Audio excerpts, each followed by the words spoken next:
João Bunyan, O Sonhador Imortal, 1628-1688. Caminhando pelo deserto deste mundo, parei num sítio onde havia uma caverna, a prisão de Bedford. Ali, deitei-me para descansar. Em breve adormeci e tive um sonho. Vi um homem coberto de andrajos, de pé, e com as costas voltadas para sua habitação, tendo sobre os ombros uma pesada carga e nas mãos um livro.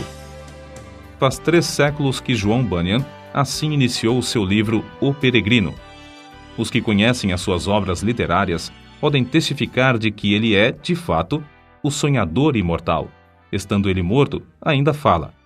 Contudo, enquanto miríades de crentes conhecem o peregrino, poucos conhecem a história da vida de oração desse valente pregador. Bunyan, na sua obra Graça Abundante ao Principal dos Pecadores, nos informa que seus pais, apesar de viverem em extrema pobreza, conseguiram ensiná-lo a ler e escrever. Ele mesmo intitulou-se o Principal dos Pecadores.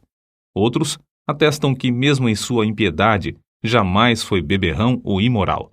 Contudo, casou-se com uma moça de família, cujos membros eram crentes fervorosos. Bunyan era funileiro e, como acontecia com todos os funileiros, era paupérrimo. Ele não possuía nenhum prato nem uma colher, apenas 2 livros: O Caminho do Homem Simples para os Céus e A Prática da Piedade, obras que seu pai, ao falecer, lhe deixara. Apesar de Bunyan achar algumas coisas que lhe interessavam nesses 2 livros, somente nos cultos é que se sentiu convicto de estar no caminho para o inferno. Descobre-se nos seguintes trechos, transcritos de Graça Abundante ao Principal dos Pecadores, como ele lutava em oração no tempo da sua conversão. Veio-me às mãos uma obra dos Hunters, livro estimado por alguns doutores. Não sabendo julgar os méritos dessas doutrinas, dediquei-me a orar desta maneira: Ó Senhor, não sei julgar entre o erro e a verdade. Senhor, não me abandones por aceitar ou rejeitar essa doutrina cegamente. Se ela for de ti, não me deixes desprezá-la. Se for do diabo, não me deixes abraçá-la. Louvado seja Deus! Ele que me dirigiu a clamar, desconfiando da minha própria sabedoria, ele mesmo me guarda do erro dos Hunters. A Bíblia já era para mim muito preciosa nesse tempo. Enquanto me sentia condenado às penas eternas, admirei-me de como o próximo se esforçava para ganhar bens terrestres, como se esperasse viver aqui eternamente. Se eu pudesse ter a certeza da salvação da minha alma, como me sentiria rico, mesmo que não tivesse mais para comer a não ser feijão. Busquei ao Senhor orando e chorando, e do fundo da alma clamei: Ó Senhor, mostra-me, eu te rogo, que me amas com amor eterno. Logo que clamei, voltaram para mim as palavras, como um eco: Eu te amo com amor eterno. Deitei-me para dormir em paz, e ao acordar, no dia seguinte, a mesma paz permanecia na minha alma. O Senhor me assegurou: Amei-te enquanto vivias no pecado. Amei-te antes, amo-te depois, e amar-te-ei por todo sempre. Certa manhã, enquanto tremia na oração, porque pensava que não houvesse palavra de Deus para me sossegar, ele me deu esta frase: A minha graça te basta. O meu entendimento foi tão iluminado como se o Senhor Jesus olhasse dos céus para mim, pelo telhado da casa, e me dirigisse essas palavras. Voltei para casa chorando, transbordando de gozo e humilhado até o pó. Contudo, certo dia, enquanto andava no campo, a consciência inquieta, de repente essas palavras entraram na minha alma: Tua justiça está nos céus. E parecia que, com os olhos da alma, via Jesus Cristo à destra de Deus, permanecendo ali como minha justiça. Vi, além disso, que não é o meu bom coração que torna a minha justiça melhor, nem que a prejudica, porque a minha justiça é o próprio Cristo, o mesmo ontem, hoje e para sempre. As cadeias, então, caíram-me das pernas. Fiquei livre das angústias. As tentações perderam a força. O horror da severidade de Deus não mais me perturbava, e voltei para casa regozijando-me na graça e no amor de Deus. Não achei na Bíblia a frase: Tua justiça está nos céus, mas achei o qual para nós foi feito por Deus sabedoria e justiça, e santificação e redenção. 1 Coríntios, capítulo 1, versículo 30. E vi que a outra frase era verdade. Enquanto eu assim meditava, o seguinte trecho das Escrituras penetrou no meu espírito com poder. Não pelas obras de justiça que houvéssemos feito, mas segundo a sua misericórdia nos salvou. Assim, fui levantado para as alturas, e me achei nos braços da graça e misericórdia. Antes temia a morte, mas depois clamei: quero morrer. A morte tornou-se para mim uma coisa desejável. Não se vive verdadeiramente antes de passar para outra vida. Oh, pensava eu, esta vida é apenas um sonho em comparação à outra. Foi nessa ocasião que as palavras herdeiros de Deus se tornaram tão cheias de sentido que eu não tenho como explicá-las aqui nesse mundo. Herdeiros de Deus. O próprio Deus é a porção dos santos. Isso vi e disso me admirei, contudo, não posso contar o que vi. Cristo era um Cristo precioso na minha alma. Era o meu gozo, a paz e o triunfo por Cristo eram tão grandes que tive dificuldade em conter-me e ficar deitado. Bunyan, ainda que lutando para sair da escravidão do vício do pecado, não fechava a alma aos perdidos, que ignoravam os horrores do inferno. Acerca disto, ele escreveu: percebi pelas Escrituras que o Espírito Santo não quer que os homens enterrem os seus talentos e dons, mas antes que despertem esses dons. Dou graças a Deus por me haver concedido uma medida de entranhas e compaixão pela alma do próximo, e me enviou a esforçar-me grandemente para falar uma palavra que Deus pudesse usar para apoderar-se da consciência e despertá-la. Nisso, o bom Senhor respondeu ao apelo de seu servo, e o povo começou a mostrar-se comovido e angustiado de espírito ao perceber o horror do seu pecado e a necessidade de aceitar a Jesus Cristo. De coração, clamei a Deus com grande insistência que ele tornasse a palavra eficaz para a salvação da alma. De fato, disse repetidamente ao Senhor que, se o meu enforcamento perante os olhos dos ouvintes servisse para despertá-los e confirmá-los na verdade, eu aceitaria alegremente. O maior anelo em cumprir meu ministério era o de entrar nos lugares mais escuros do país. Na pregação, realmente sentia dores de parto para que nascessem filhos para Deus. Sem fruto, não ligava importância a qualquer louvor aos meus esforços. Com fruto, não me importava com qualquer oposição. Os obstáculos que Bunyan tinha de encarar eram muitos e variados. Satanás, vendo-se grandemente prejudicado pela obra desse servo de Deus, começou a levantar barreiras de todas as formas. Bunyan resistia fielmente a todas as tentações de vangloriar-se sobre o fruto de seu ministério e cair na condenação do diabo. Quando, certa vez, um dos ouvintes lhe disse que pregara um bom sermão, ele respondeu: não precisa dizer-me isso. O diabo já cochichou a mesma coisa no meu ouvido antes de sair da tribuna. Então, o inimigo das almas suscitou calúnias e boatos em todo o país, a fim de induzi-lo a abandonar seu ministério. Chamavam-no de feiticeiro, jesuíta, cangaceiro, e afirmavam que vivia amancebado, que tinha 2 esposas e que os seus filhos eram ilegítimos. Quando o maligno falhou em todos esses planos de desviar Bunyan do seu ministério glorioso, seus opositores denunciaram-no por não observar os regulamentos dos cultos da igreja oficial.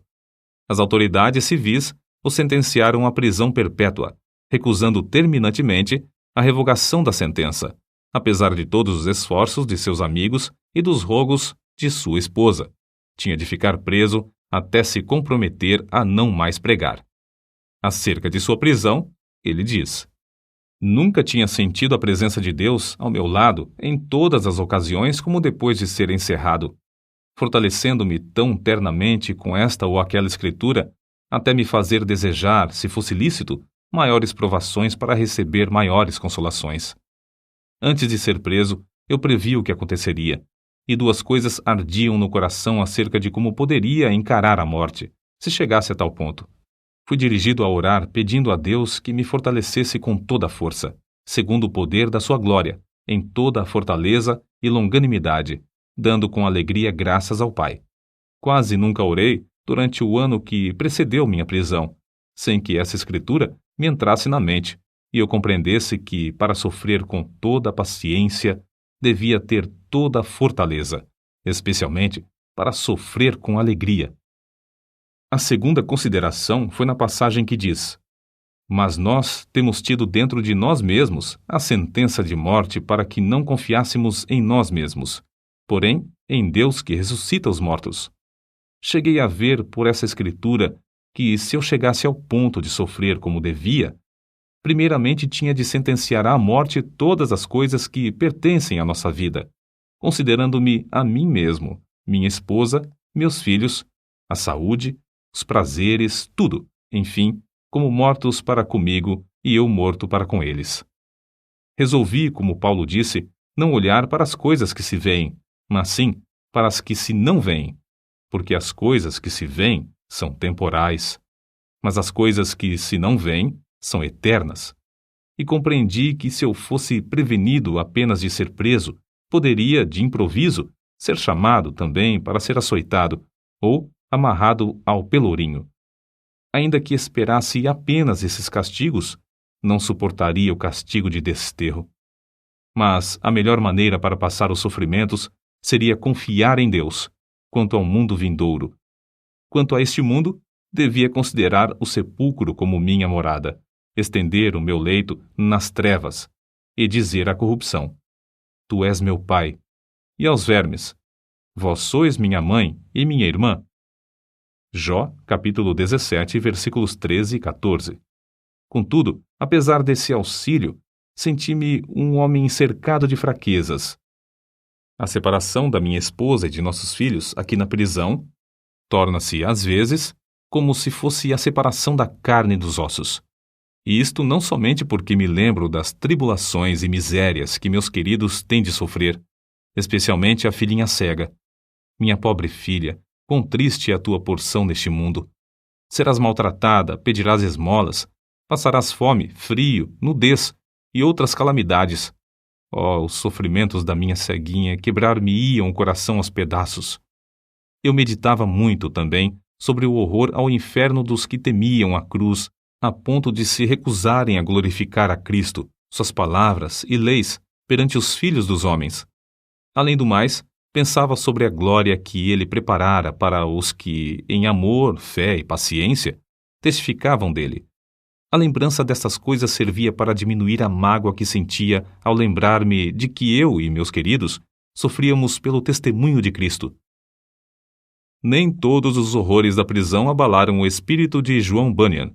Quando lhes ofereciam a sua liberdade sob a condição de ele não pregar mais, respondia: Se eu sair hoje da prisão, pregarei amanhã, com o auxílio de Deus. Mas se alguém pensar que, afinal de contas, João Bunyan era apenas um fanático, deve ler e meditar sobre as obras que nos deixou.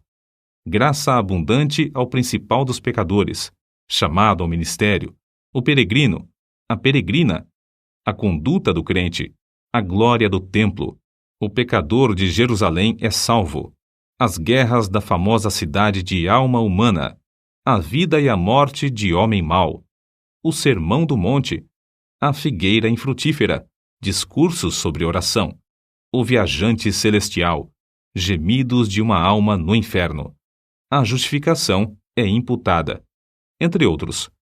Passou mais de 12 anos encarcerado. É fácil dizer que foram 12 longos anos, mas é difícil conceber o que isso significa. Passou mais da quinta parte da sua vida na prisão, na idade de maior energia. Foi um quacre, chamado Whitehead, que conseguiu a sua libertação. Depois de liberto, pregou em Bedford, Londres, e muitas outras cidades. Era tão popular que foi alcunhado de Bispo Bunyan. Continuou seu ministério fielmente até a idade de 60 anos, quando foi atacado de febre e faleceu. O seu túmulo é visitado por dezenas de milhares de pessoas. O orador, o escritor, o pregador, o professor da escola dominical e o pai de família, cada um conforme o seu ofício, podem lucrar grandemente com o estudo do estilo e méritos de seus escritos, apesar de ele ter sido apenas um humilde funileiro sem instrução. Mas como se pode explicar o maravilhoso sucesso de Bunyan? Como pode um iletrado, pregar como ele pregava e escrever num estilo capaz de interessar à criança e ao adulto, ao pobre e ao rico, ao douto e ao indouto. A única explicação do seu êxito é que ele era um homem em constante comunhão com Deus. Apesar de seu corpo estar preso no cárcere, a sua alma estava liberta, porque foi ali, numa cela, que John Bunyan teve as visões descritas nos seus livros. Visões muito mais reais do que os seus perseguidores e as paredes que o cercavam. Depois de desaparecerem os perseguidores da terra e as paredes virarem pó, o que Bunyan escreveu continua a iluminar e alegrar todas as terras e gerações. O que vamos citar mostra como Bunyan lutava com Deus em oração. Há na oração o ato de desvelar a própria pessoa, de abrir o coração perante Deus, de derramar afetuosamente a alma em pedidos, suspiros e gemidos. Senhor, disse Davi, diante de ti está todo o meu desejo, e o meu gemido não te é oculto. Salmo capítulo 38, versículo 9. E outra vez, a minha alma tem sede de Deus, do Deus vivo. Quando entrarei e me apresentarei ante a face de Deus? Quando me lembro disto, dentro de mim, derramo a minha alma. Salmos, capítulo 42, versículos 2 ao 4. Note, derramo a minha alma. É um termo demonstrativo de que, em oração, sai a própria vida e toda a força para Deus. Em outra ocasião, escreveu: as melhores orações consistem, às vezes, mais em gemidos do que em palavras, e estas palavras não são mais que a mera representação do coração, vida e espírito de tais orações. Como ele insistia e importunava em oração a Deus, fica claro no trecho seguinte: eu te digo, continua a bater, chorar, gemer e prantear. Se ele se não levantar para te dar porque és teu amigo, ao menos por causa da tua importunação, levantar-se-á para dar-te tudo o que precisares. Sem contestação, o grande fenômeno da vida de John Bunyan consistia no seu conhecimento íntimo das Escrituras, as quais amava, e na perseverança em oração ao Deus que adorava. Se alguém duvidar de que Bunyan seguia a vontade de Deus nos 12 longos anos que passou na prisão de Bedford, deve lembrar-se de que esse servo de Cristo, ao escrever O Peregrino, atrás das grades, pregou um sermão que já dura quase 3 séculos e que hoje é lido em 140 línguas. É o livro de maior circulação depois da Bíblia. Sem tal dedicação, não seria possível conseguir o incalculável fruto eterno desse sermão pregado por um funileiro cheio da graça de Deus. Nota: Quakre, forma aportuguesada de Quakers, como eram mais conhecidos os membros da Sociedade dos Amigos, nome de uma comunidade de cristãos protestantes surgida no século XVII. No início, eram seguidores de um pregador leigo, o inglês George Fox, que, em 1647, começou a pregar a doutrina de Cristo dentro. Todas as pessoas podem sentir a palavra de Deus em suas almas, caso se esforcem para ouvi-la. Interpretavam literalmente as palavras de Jesus Cristo nas Escrituras. Eram contra prestar juramentos e contra a guerra. Destacavam-se sempre pela solidariedade. Em 1947, os comitês britânico e americano de socorro Quaker Internacional receberam o Prêmio Nobel da Paz. Enciclopédia em Carta.